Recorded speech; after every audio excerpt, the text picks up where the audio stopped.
नमस्कार दोस्तों, स्वागत है आपका द न्यूज लॉन्चर के इस यूट्यूब मंच पर। दोस्तों, सुप्रीम कोर्ट की 7 सदस्यीय संविधान पीठ के फैसले ने एक ऐसे फैसले ने जिसमें एससी एसटी कैटेगरी, अनुसूचित जाति और अनुसूचित जनजाति कैटेगरी में राज्य सरकारों को यह छूट प्रदान कर दी है कि वो चाहे तो उसमें सब कैटेगराइजेशन कर सकते हैं, यानी उन्हें उसमें उपवर्गीकरण, अलग अलग ग्रुप बना सकते हैं। क्रीमी लेयर की भी जरूरत बताई गई है कि क्रीमी लेयर को आरक्षण के दायरे से बाहर किया जाए ताकि जो सही मायने में जिन्हें आरक्षण की जरूरत है वहां आरक्षण पहुंचे। अब सवाल यह उठता है कि एससी एसटी का मामला आर्टिकल 14 और आर्टिकल 341 से जहां सीधे सीधे भारतीय संविधान के 2 बड़े अनुच्छेदों से जुड़ता है और उस मामले को लेकर इस देश में राजनीति बहुत चरम पर रही है, तो क्या इसका असर भारतीय जनता पार्टी के चुनावी हिंदुत्व का खेल बिगाड़ देगा?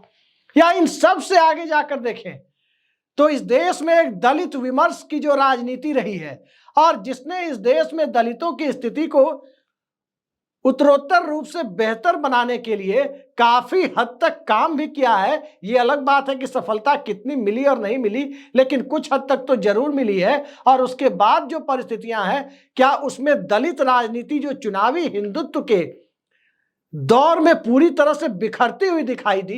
बहुजन समाज पार्टी बिखर गई, रामविलास पासवान की पार्टी आधार खोती हुई चली गई। और इन सब से आगे बढ़कर देखें तो जो नए दलित नेता उभर कर सामने आए, मसलन चंद्रशेखर आजाद रावण, आजाद समाज पार्टी के नेता, मसलन जिग्नेश मेवाणी, क्या ऐसे लोग भारत में दलित राजनीति में अपनी जगह को नए सिरे से बना पाएंगे? या प्रकाश अंबेडकर जैसे लोग जो महाराष्ट्र में दलित राजनीति को नए सिरे से एस्टैब्लिश करने के लिए और उस एस्टैब्लिश पॉलिटिक्स में अपनी जगह ढूंढने के लिए लंबे समय से जद्दोजहद करते रहे, क्या वो ये इस कोशिश में कामयाब हो पाएंगे? कई सारे सवाल इसके साथ खड़े हो गए हैं, क्योंकि एक तरफ सुप्रीम कोर्ट ने जो मुद्दा उठाया है वाकई वो बहुत वाजिब मुद्दा है, इस बात से इनकार नहीं किया जा सकता। और तब इनकार नहीं किया जा सकता कि जब इस देश में ज्यादातर क्रीमी लेयर वाले ही एससी एसटी का फायदा ले रहे हैं। उसमें ओबीसी की तरह क्रीमी लेयर नहीं है, जो संपन्न तबका है एससी एसटी का उससे ही लाभ मिल रहा है, इस बात से इनकार नहीं किया जा सकता। आप 2015 वाले बैच का, 2016 वाले बैच का यूपीएससी का लिस्ट देख सकते हैं, जब एससी कैटेगरी से आने वाली टीना डाबी, जिनके माता और पिता दोनों क्लास 1 ऑफिसर थे, वो एससी कैटेगरी में महज 1 नंबर से यूपीएससी का प्रीलिम्स क्वालिफाई करती हैं, आगे जाकर टॉप कर जाती है।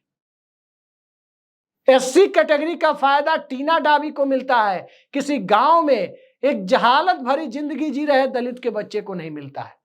तो क्या दलित वर्ग तक क्या कोई ये विमर्श पहुंचा पाएगा? क्या कोई राजनीतिक दल ये हिमाकत कर पाएगा कि वास्तविकताओं से उन्हें रूबरू कराया जा सके? और जो वाकई जिस प्रकार से एसटी वर्ग का आप देखें तो राजस्थान के मीणा समुदाय के लोग सबसे ज्यादा एसटी वर्ग के लाभार्थी रहे, अनुसूचित जनजाति वर्ग के। तो क्या उसमें भी सब कैटेगराइजेशन होगा या उसमें क्रीमी लेयर की भूमिका भी साथ साथ तय की जाएगी? ये सारे सवाल एक ऐसे दौर में जब खड़े हो गए हैं जिस दौर में दलित विमर्श की राजनीति एक नए तरीके से सामने आने की जद्दोजहद में लगी है, तो उस पर उसका क्या असर पड़ेगा ये देखना बड़ा महत्वपूर्ण है। बिहार में नीतीश कुमार ने दलित और महादलित के बीच एक सब कैटेगराइजेशन की कोशिश, उपवर्गीकरण की कोशिश की, राजनीतिक तौर पर उन्हें फायदा मिला। लेकिन ध्यान रखिए, सुप्रीम कोर्ट के द्वारा जो प्रावधान अब दिया गया है, उस प्रावधान के अभाव में वो सरकारी नौकरियों और शैक्षणिक संस्थानों में सब कैटेगराइजेशन नहीं कर पाए थे। सिर्फ और सिर्फ लाभार्थियों के वर्ग बनाने में उन्होंने सब कैटेगराइजेशन किया था और दलित राजनीति वहां विभाजित होती हुई दिखी, अलग अलग खंडों में विभक्त हो गई। तो क्या इस देश में दलितों की एकता इससे प्रभावित होगी? और जब दलितों की एकता प्रभावित होगी तो बहुजन समाज पार्टी का भविष्य क्या होगा? वो पार्टी जो पहले से राजनीतिक तौर पर अप्रासंगिकता की तरफ बढ़ चली है, उस पार्टी का अब क्या होगा? क्योंकि ये पार्टी कभी उत्तर प्रदेश में अकेले दम सत्ता में आती थी, कभी राष्ट्रीय मान्यता प्राप्त पार्टी के तौर पर कई राज्यों में अच्छा खासा दखल रखती थी। वो पार्टी, कांसीराम की वो विरासत जब मायावती के हाथों से होते हुए आने वाले वक्त में आकाश आनंद के हाथ में जा सकती है, तो क्या आकाश आनंद को एक बिखरी हुई दलित राजनीति उनके जिम्मे आएगी? क्या उसकी विरासत, एक बिखरे हुए विरासत का एक हिस्सा उनके जिम्मे आएगा? और क्या चंद्रशेखर रावण, जो उत्तर प्रदेश में बहुजन समाज पार्टी का विकल्प बनने की कोशिश कर रहे हैं, अकेले दम अपने बूते बिना किसी के समर्थन के वो नगीना से जीतकर लोकसभा पहुंचे हैं, क्या उनकी राजनीति में कुछ रास्ता निकलता हुआ दिखाई देगा या दलित राजनीति यूं ही बिखर जाएगी? कई सारे सवाल हैं। यही स्थिति चिराग पासवान के लिए भी है, यही स्थिति जिग्नेश मेवानी के लिए भी है, यह स्थिति दूसरे राज्यों के दलित और आदिवासी वर्ग के नेताओं के लिए भी है।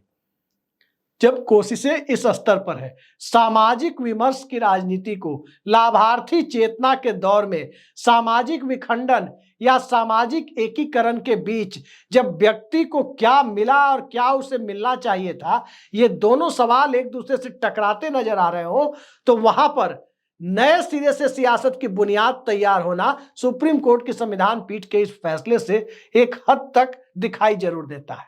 कामयाबी किसे कितनी मिलेगी, ये सवाल आने वाले वक्त में तय होगा, लेकिन दलित राजनीति बिखरेगी, इस बात की संभावना अब ज्यादा बढ़ गई है।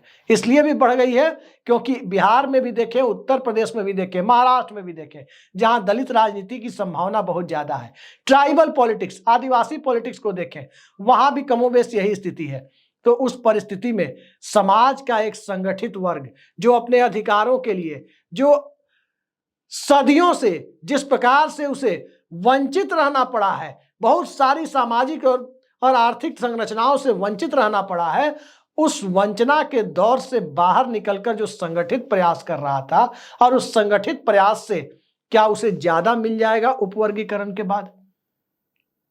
दरअसल ये सवाल राजनीति का ही नहीं, सवाल राजनीतिक समीकरणों का ही नहीं, बल्कि उससे कहीं ज्यादा समाज के उत्थान के उस तबके से जाकर जुड़ता है, उस परिस्थिति से जाकर जुड़ता है जहां सामाजिक उत्थान और राजनीतिक भागीदारी, इन दोनों चीजों के बीच परस्पर संबंध या परस्पर टकराव, इन दोनों की स्थितियों को देखने की तरफ आगे बढ़ा देता है। जरा इस आरक्षण को ओबीसी वर्ग में जब सबसे पहले इस देश में बिहार में दिया गया आरक्षण, और बिहार में जब ओबीसी ईबीसी करके कर्पूरी ठाकुर ने आरक्षण दिया, उसके बाद से ही जो लाइन खींची, उस लाइन में आज कहीं एमवाई समीकरण, तो कहीं लौकुश समीकरण, तो कहीं ईबीसी पॉलिटिक्स का एक हिस्सा नरेंद्र मोदी के साथ, दूसरा बहुत बड़ा हिस्सा नीतीश कुमार के साथ, ये सब कुछ दिखता है। लेकिन ईबीसी वर्ग का कोई अपना नेता खड़ा हो जाए जो संपूर्ण ईबीसी वर्ग का प्रतिनिधित्व करे, वो कहीं दिखाई नहीं देता। ये एक बहुत बड़ी सच्चाई है। तो क्या सब कैटेगराइजेशन के बाद, यानी उपवर्गीकरण के बाद, दलित राजनीति का भी यही हाल होगा? एक तरफ चुनावी हिंदुत्व, और चुनावी हिंदुत्व, दूसरी तरफ लाभार्थी चेतना, तीसरी तरफ सामाजिक गतिरोध को दूर कर समाज में बराबरी स्थापित करने की दिशा में अलग अलग राजनीतिक दल के द्वारा मिशन मोड में किए गए प्रयास, और इन सब के बीच राजनीति, और इन सब के बीच सुप्रीम कोर्ट का फैसला। दरअसल ये फैसला साहबानो मामले से भी ज्यादा बड़ा राजनीतिक इंपैक्ट आने वाले समय में डाल सकता है। क्या कांग्रेस, क्या भाजपा, क्या बसपा और क्या दूसरे दल, सभी इससे प्रभावित हो सकते हैं। कई लोग ओबीसी वर्ग के आरक्षण से इसकी तुलना करते हैं। ओबीसी वर्ग में सामाजिक और आर्थिक पिछड़ापन था, सामाजिक और शैक्षणिक पिछड़ापन था, जबकि एससी एसटी वर्ग में देखें, खासकर दलित वर्ग की बात करें, तो सामाजिक और शैक्षणिक पिछड़ापन के साथ साथ जो बहुत बड़ी चीज थी, जिसी वजह से उन्हें तत्काल आजादी के तुरंत बाद आरक्षण दिया गया, यूं कहें कि उसके पहले 1932 में पूना पैक्ट के बाद से ही उनके लिए विशेष सुविधाओं को जारी रखा गया, तो वो परिस्थिति उनके सामने थी अनटचेबिलिटी की, अस्पृश्यता की, अनटचेबिलिटी की, छुआछूत की। वो प्रवृत्ति ओबीसी या ईबीसी वर्ग के लोगों को नहीं झेलनी पड़ी, इसलिए उनके आरक्षण को लेकर कभी कोई सवाल खड़ा नहीं हुआ। लेकिन उस आरक्षण से कितना भला हुआ, और सामाजिक विमर्श कुछ राजनीतिक दलों के नेताओं की अपनी राजनीतिक रोटी सेकने के लिए जो सीधा माध्यम बन गया था, क्या उस माध्यम और उस माध्यम की मानसिकता के ऊपर दलित वर्ग से ऐसा कोई नेतृत्व उभरेगा जो सवाल कर पाएगा? लोगों को यह उम्मीद चंद्रशेखर आजाद रावण से है, लोगों को यह उम्मीद जिग्नेश मेवानी से है, लोगों को यह उम्मीद चिराग पासवान से है क्योंकि यही सब चेहरे दलित राजनीति में युवा चेहरे के तौर पर प्रभावी दिखते हैं। और इन सब के साथ साथ जिसके पास सबसे बड़ी विरासत है दलित राजनीति की, आकाश आनंद। लोगों को यह उम्मीद बहुजन समाज पार्टी के उभरते हुए नए चेहरे और भविष्य में कमान संभालने की कगार पर खड़े आकाश आनंद से भी है। लेकिन सबसे ज्यादा जो उम्मीद लोगों की लगी हुई है वो चंद्रशेखर आजाद रावण से है कि सुप्रीम कोर्ट के इस जजमेंट के बाद वो कौन सा स्टैंड लेते हैं और उनका स्टैंड दलित राजनीति में उनकी पैठ को कितना मजबूत करता है, क्योंकि ये उनकी पैठ ही तय करेगी कि दलित राजनीति और दलित विमर्श का मुद्दा राजनीतिक तौर पर एक प्रभावी मुद्दे और एक प्रभावी नेतृत्व की तरफ कितना आगे जा पाएगा। तो देखते जाइए आगे आने वाले वक्त में होता क्या है। ओबीसी वर्ग में रोहिणी कमीशन कब आएगा, इसको लेकर चर्चाओं का बाजार गर्म है। लेकिन इन सब के बीच सुप्रीम कोर्ट के फैसले ने देशव्यापी स्तर पर दलित वर्ग, आदिवासी वर्ग, खासकर दलित वर्ग के बीच एक अलग तरीके की राजनीतिक चेतना का विकास और उस विकास के बीच दलित एकता और राजनीति, इन दोनों को परिभाषित करने की दिशा में, नए सिरे से परिभाषित करने की दिशा में एक बड़े माइलस्टोन की भूमिका निभाने की तरफ आगे बढ़ा दिया है। देखते जाइए होता क्या है। आज के लिए इतना ही। नमस्कार।